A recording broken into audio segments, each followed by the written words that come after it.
తండ్రి,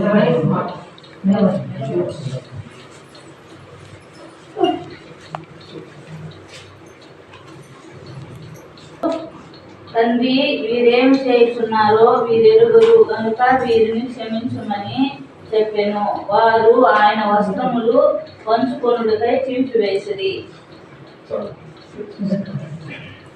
చూడండి, చదవబడిన వాక్యంలో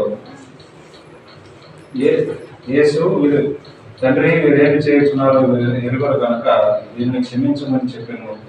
వారు ఆయన వస్త్రమును పంచుకున్నట్టుగా చీట్లు వేసిరి. ఈ మాట దేవుడు యేసుక్రీస్తు ప్రభువు ఎవరిని ఉద్దేశించి చెప్తున్నారంటే, అక్కడ ఎవరైతే యూదులు, రోమా గవర్నరు, రోమిలు పరిపాలించేటువంటి గవర్నరు పిలాతు ఎవరైతే శిక్షిస్తున్నారో ఆ యొక్క సైనికులు, వాళ్ళ గురించి దేవుడు ఈ మాట చెప్తాను. ఈ మాటలో ఉన్న అర్థం ఏంటంటే, ఆయన దయగలిగిన వాడు అన్నమాట. యేసుక్రీస్తు ప్రభువారు దయగలిగిన వాడు. ఎంత దయగలిగిన వాడు అంటే, ఆయనని ఎవరైతే కొడుతున్నారో, ఎవరైతే చంపాలని శిలువ వేస్తున్నారో వాళ్ళు కూడా మారు మనసు పొందాలని, వాళ్ళ రక్షణార్థమై వాళ్ళని క్షమించమని అడుగుతున్నారు అన్నమాట. అర్థమవుతుందా? ఎవరైతే దేవుణ్ణి కొరడాలతో కొడుతున్నారో, ఎవరైతే దేవుణ్ణి శిలువ మరణం వేస్తున్నారో వాళ్ళు కూడా మారు మనసు పొందాలని, వాళ్ళు కూడా మారు మనసు పొందాలని, వాళ్ళు కూడా సమాధానంగా ఉండాలని, వాళ్ళ కోసం కూడా ఆయన తండ్రి వీరేమి చేస్తున్నారు మీరు ఎరుగరు కనుక వాళ్ళని ఏం చేయమంటాడు? క్షమించమంటాడు. క్షమించి వాళ్ళకు కూడా రక్షణ ఇవ్వమని దేవుణ్ణి అడుగుతున్నారు అన్నమాట. అర్థమవుతుందా? ఇప్పుడు అయ్యగారు ఒక మాట చెప్పారు, ఏమని? దేవుడి యొక్క చిత్తం కొంతమంది తెలియక దేవుడు నిజమైన దేవుడు అయితే ఆయన రక్షించుకోవచ్చు కదా అంటారు కదా. ఆయన దేవుడు అయితే ఆయనే రక్షించుకోవచ్చు కదా అంటారు కదా చాలా మంది. ఆయన రక్షించుకొని మిగతా వాళ్ళలో రక్షించవచ్చు అంటారు కదా. దానికి ఆన్సర్ ఏంటంటే, ఆదికాండం 3వ అధ్యాయం 22వ వచనంలో ఒక మాట చదవండి. ఆదికాండం 3వ అధ్యాయం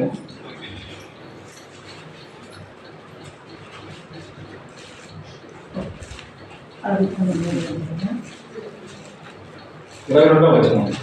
ఆదికాండం 3వ అధ్యాయం. అప్పుడు దేవుడైన యెహోవా ఇదిగో మంచి చెడ్డలను ఎరుగునట్లు ఆదాము మనలో ఒకని వంటి వాడాయను. కాబట్టి అతడు ఒకవేళ చెయ్యి చాచి జీవవృక్ష ఫలములను కూడా తీసుకుని జీవించునేమో అని. చాలు. మనకి బాగా తెలిసిన ఒక విషయం ఏంటంటే, అవ్వ ఆదామును మొదటగా సృష్టించినప్పుడు దేవుడు వాళ్ళకి ఏం ఆజ్ఞ ఇచ్చాడు? ఆ తోటలోని అన్ని చెట్లు ఫలం తినొచ్చు, కానీ ఒక చెట్టును చూపించి అది తినకూడదు అని చెప్పి, అది తింటే ఏమవుద్ది? చనిపోతారు. అది తింటే మంచి చెడు తెలిసి మీకు చనిపోతారు. అర్థమవుతుందా? మంచి చెడు తెలిసి తర్వాత ఏమవుద్ది? చనిపోతారు.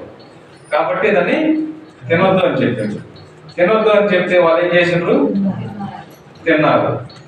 తిని వాళ్ళు మరణాన్ని సమస్త మానవానికి